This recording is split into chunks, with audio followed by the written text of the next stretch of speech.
রাখে আর নামাজ আদায় করারও ক্ষমতা রাখে। আপনি বাপ মা, আপনার এই কথা বলার কোনো অধিকার নাই যে ছোট মানুষ রোজা রাখলে কষ্ট হবে। এর অর্থ কি? এর অর্থ হলো আল্লাহ পাক জুলুম করেছেন, তার ক্ষমতা নাই কিন্তু তিনি হুকুম দিয়ে দিয়েছেন।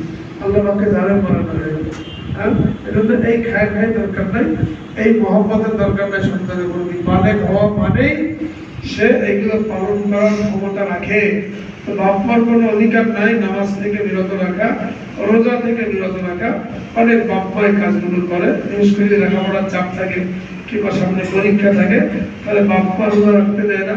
অনেক বাপ মা চুপি চুপি উঠে সেহরি খায়, যে খাওয়াবাটির শব্দ হলে আমার ছেলেমেয়েরা ঘুমিয়ে যাবে, এরা কেমন চুরি করে খাওয়া হয়েছে। এমন তো কি অর্থ হলো এটা?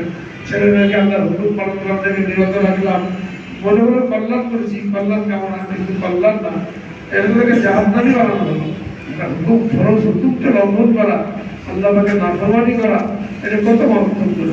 আল্লাহ না করেন এই বেনামাজি থাকার কারণে, এই বেরোজা থাকার কারণে ওই ছেলেদের জন্য যদি জাহান্নামের ফয়সালা হয়, তো তারা কি একা জাহান্নামে যাবে?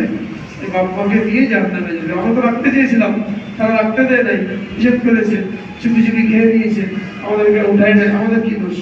যেখানেই পিতামাতার প্ররোচনায়, পিতামাতার প্রশ্রয়ে সন্তান নাফরমানি করলো, আর এই কারণে যদি তাদের জাহান্নামের ফয়সালা হয়, তাহলে তারা একা জাহান্নামে যাবে না, বাপ মাকে নিয়ে জাহান্নামে যাবে। এটা কিন্তু মনে রাখতে হবে। এই জন্য ছেলে মেয়ে, কোনো মেয়ের বিয়ে ঠিক হয়েছে, বিয়ে হবে, রোজা করে বিয়ে, এখন 1 মাস যদি রোজা রাখবে চেহারা ঢেকে যাবে না, বিয়ে হোক তারপরে দেখা যাবে।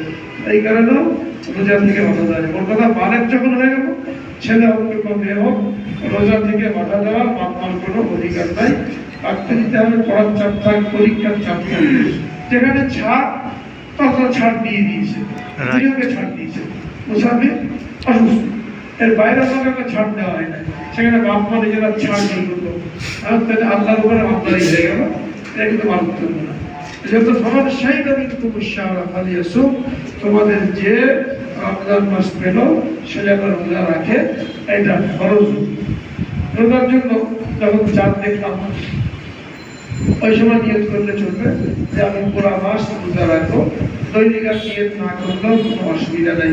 অনেকে নিয়তের পেরেশানি পড়ে যে সেহরি খেলার নিয়ত তো দুনিয়া রোজা হয়েছে কিনা, মশলা দিকে শুনতে থাকে। হ্যাঁ, যখন সেহরি খেতে উঠলেন রাতের বেলা, কি জন্য উঠলেন? রোজার নিয়তে উঠেছেন না? সেহরি খেলেন এইটাই নিয়ত।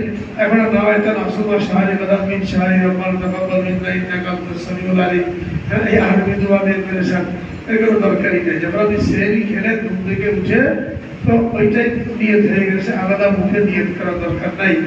এমনকি যদি সেহরি নাও খেতে পারেন, ঘুম ভাঙে নাই, কিন্তু মাসের শুরুতে যদি নিয়ত করা হয়ে থাকে, এই নিয়তটা কি হবে?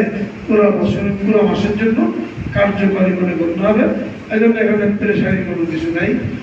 তো এইভাবে সেহরি খাওয়া এটা একটা গুরুত্বপূর্ণ সুন্নত। হাদিসে মধ্যে বলা হয়েছে তাসাহহারু ফাইন্না আল্লাহ তাআলা ওয়া মালাইকাতাহু ইউসাল্লুনা আলাল মুতাসাহহিরিন। তোমরা সেহরি খাও, কারণ আল্লাহ তাআলা এবং তার ফেরেশতারা সেহরি খানে আমাদের উপর কি রহমত বর্ষণ করতে থাকে। সেহরি খাওয়া, যদি খাওয়ার চাহিদা না থাকে, একটা খেজুর খান, 1 গ্লাস পানি খান সেহরি দিয়েতে, এতেও কি হবে? ওই ফজিলতটা পাওয়া। আল্লাহ সবাইকে রোজা রাখার তৌফিক দান করুন। এটা শরীরের জন্য ভালো।